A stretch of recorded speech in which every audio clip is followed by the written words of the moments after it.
YouTube channel वैदिक Ohri. I am Aryan Ohri और आज हम अपनी मेडिकल एस्ट्रोलॉजी की जो श्रृंखला है उसको आगे बढ़ाते हुए आज जो प्लैनेट हम डिस्कस करने जा रहे हैं वो प्लैनेट का नाम है जुपिटर, गुरु। इस एपिसोड को आगे बढ़ाने से पहले मैं आप सब लोगों से एक रिक्वेस्ट करूंगा कि अगर आपने मेरे चैनल को सब्सक्राइब नहीं किया है तो कृपया करके जो एक बेल आइकन है उसको प्रेस कर दीजिए, जिससे कि जो आने वाले वीडियोस हैं उसका जब भी मैं कोई नया वीडियो अपलोड करूं तो उसका नोटिफिकेशन आपको आ जाए और आप एक भी वीडियो मिस ना कर सकें और अपनी मेडिकल एस्ट्रोलॉजी की और अपनी जो कुंडली प्रिडिक्शन की जो एक लेवल है और उसका जो सीखने का अंदाज है उसको आगे पढ़ सकें, सीख सकें और प्रिडिक्ट कर सकें। तो आज इस मेडिकल एस्ट्रोलॉजी की जो एपिसोड नंबर 18 है उसमें हम आज शनि के बारे में तो ऑलरेडी डिस्कस कर चुके थे पिछले एपिसोड में। आज हम गुरु के बारे में डिस्कस करने जा रहे हैं। तो मैं अपनी स्क्रीन शेयर करना चाहता हूं जिससे कि आपको विस्तार से इसके बारे में जानकारी दे सकूं। तो प्लीज शेयर द स्क्रीन। जैसा कि मैंने यहां जो लिखा हुआ है कि medical astrology effect of the planet Jupiter, आपको अब तक इतनी जानकारी तो हो गई होगी कि प्लैनेट्स क्या रोल प्ले करते हैं अपनी लाइफ में, अपनी जिंदगी में, और उसके इफेक्ट से क्या क्या प्रॉब्लम्स आ सकती हैं, इफेक्ट से क्या क्या अच्छी चीजें हो सकती हैं, मेडिकली में क्या प्रॉब्लम आ सकती है। तो उसी हिसाब से ये जो प्लैनेट जुपिटर है ये अपने सौरमंडल का सबसे बड़ा प्लैनेट है। आपने अपने स्कूल में भी पढ़ा होगा कि जो सबसे बड़ा प्लैनेट अपने सौरमंडल में जो है वो कौन सा है, वो है आपका जुपिटर, वो है आपका गुरु। इससे अब एक चीज तो कोरिलेट कर सकते हैं कि जो जुपिटर है, क्योंकि ये सबसे बड़ा प्लैनेट आपके सौरमंडल में है, और अगर आपने अपनी बॉडी पार्ट से इसको कोरिलेट करें तो इतना तो समझ में आएगा कि ये किसका कारका है। तो इसी प्रकार से यहां मैंने लिखा हुआ है Jupiter is the karaka of your fat. अब जितना मोटापन आपने देखा होगा कि कोई लड़के, लड़कियां, औरत, आदमी, कोई बड़े पतले होते हैं, कोई बहुत लंबे होते हैं, कोई बहुत मोटे होते हैं। तो जो मोटे बंदे होते हैं उसको आप गुरु से कोरिलेट किया जा सकता है, क्योंकि जुपिटर इज द कारक ऑफ योर फैट। आपका मोटापन का कारक ये जुपिटर ही है। अब उसी हिसाब से मैंने यहां लिखा हुआ है Jupiter is the karaka of your thighs also. अब यहां पे थोड़ा सा ध्यान दीजिए कि जो पिछला एपिसोड था वो था शनि के बारे में। तो मैंने आप लोगों को बताया था कि शनि किसका कारक है। तो मैंने लिखा था कि Shani is the karaka of your muscles. But यहां जो थाई है, थाई भी एक मसल्स ही तो है ना, बट ये उसका, अगर अपन स्पेसिफिक थाई के बारे में बात करें तो Jupiter is the karaka of your thighs. Muscles तो है ही, शनि तो रोल प्ले करेगा ही करेगा, बट थाइस के केस में Guru will play the most vital and important role of your life. इसी वजह से Jupiter is the karaka of your thighs also. हर मोटे चीज का कारक ये जुपिटर ही है आपके, ये बात आप समझिए, क्योंकि जुपिटर आपका सौरमंडल का सबसे बड़ा प्लैनेट है। ब्रेन जो है it is the karaka of your brain also. Brain आपका कोई छोटा मोटा तो होता नहीं है, ये भी कुछ दो तीन इंपॉर्टेंट बड़े ऑर्गन्स में भी ये गिना जाता है आपके बॉडी में।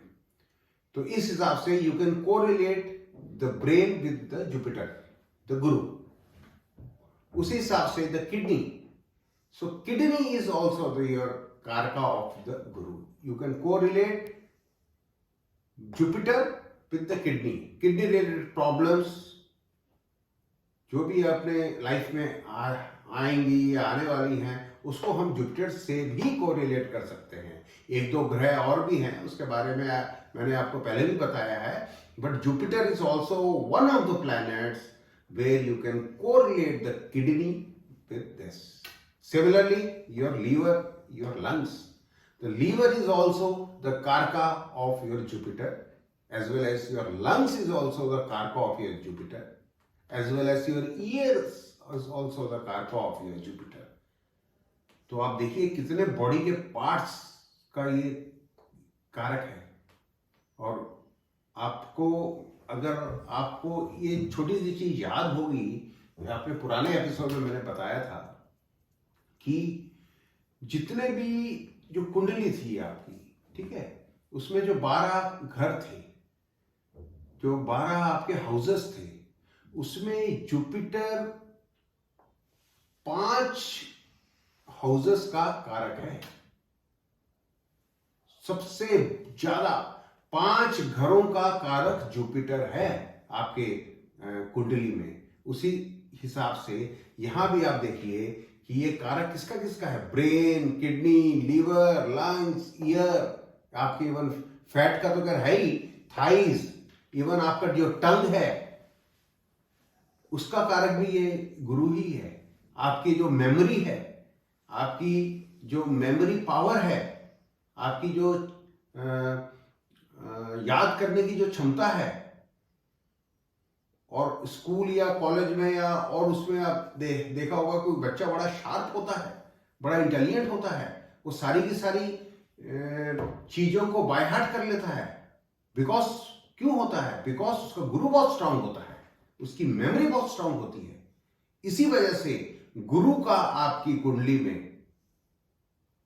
एक बहुत पॉजिटिव इफेक्ट आपकी कुंडली पे देता है। और अगर आपका गुरु आपकी कुंडली में बहुत स्ट्रांग है तो आप ये समझिए आपकी जिंदगी की आधी प्रॉब्लम तो वहां से ही सॉल्व हो गई। एक गुरु से आप देख सकते हैं कि आपके अपनी जीवन, आपकी कुंडली, आपके पूरे के पूरे जो जर्नी है, आप कहां स्टैंड करते हैं। और जिसकी दृष्टि इस गुरु की, सबसे शुभ ग्रह होता है आपकी कुंडली में, वो है गुरु। अगर गुरु की दृष्टि किसी भी हाउस में पड़ जाती है, इसकी जो दृष्टि होती है, आप फिर दोबारा उसमें आप याद करिए, इसकी जो दृष्टि होती है वो 5, 7 और 9वीं दृष्टि होती है। 5वीं दृष्टि, 7वीं दृष्टि और 9वीं दृष्टि।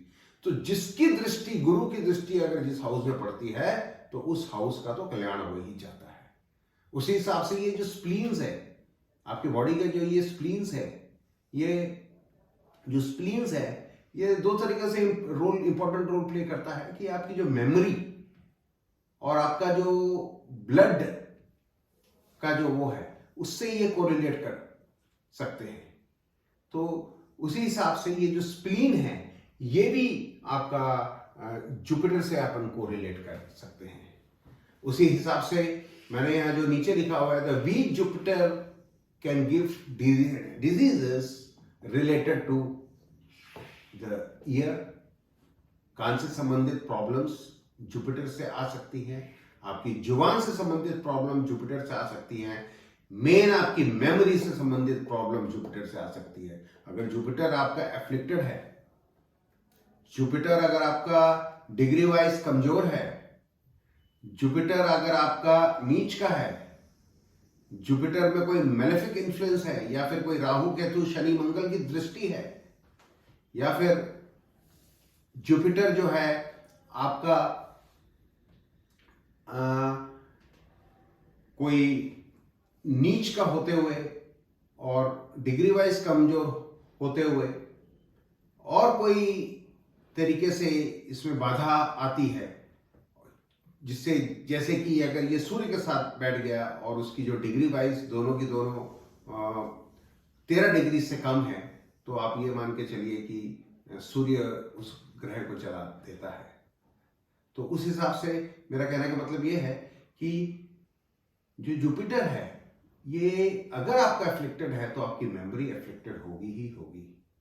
और जो सबसे इंपॉर्टेंट डिजीजेस आज के युग में, आज का जो कलयुग में जो सबसे इंपॉर्टेंट और जो खतरनाक डिजीजेस आप बोल सकते हो, जो कि एक खतरनाक तो क्या बोलेंगे, एक आम डिजीज आप बोल सकते हो, वो है डायबिटीज। हर डायबिटीज इतना बढ़ रहा है, इतनी बढ़ रही है डायबिटीज कि आजकल देखा जाता है कि छोटे छोटे बच्चों को जब वो पैदा होते हैं उनको भी डायबिटीज हो जाती है। डायबिटीज जो होती है वो अलग अलग टाइप्स की होती है। तो टाइप 1 और टाइप 2 डायबिटीज होती है। तो ये डायबिटीज का जो मेन कारक है वो है आपका जुपिटर। आप मान के चलिए अगर आपको डायबिटीज है इसका मतलब गुरु कहीं ना कहीं एफ्लिक्टेड है आपकी कुंडली में। तो ये जो डायबिटीज है इसको डायरेक्ट कोरिलेट हम गुरु से कर सकते हैं। हाँ, एक आध मैंने, आप मेरे पिछले वीडियो में देखिए कि मैंने आपको बताया था जो प्लैनेट शुक्र था, शुक्र का एड्रिनल ग्लैंड से मैंने लिंक किया था, क्योंकि एड्रिनल ग्लैंड जो होता है that is being linked with your what, pancreas. अब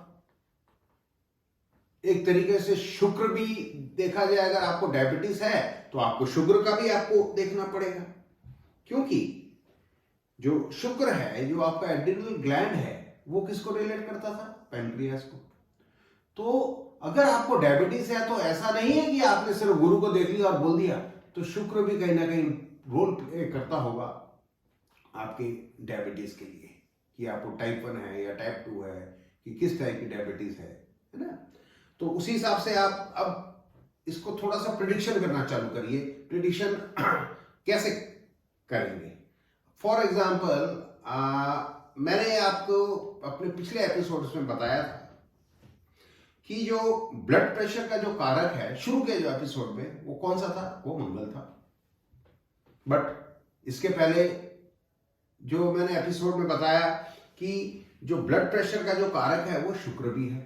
अब यहां तो 2 ग्रह प्लैनेट्स आ गए, तो आपको देखना है कि कौन कौन से प्लैनेट आपकी लाइफ में प्रॉब्लम्स क्रिएट कर रहे हैं।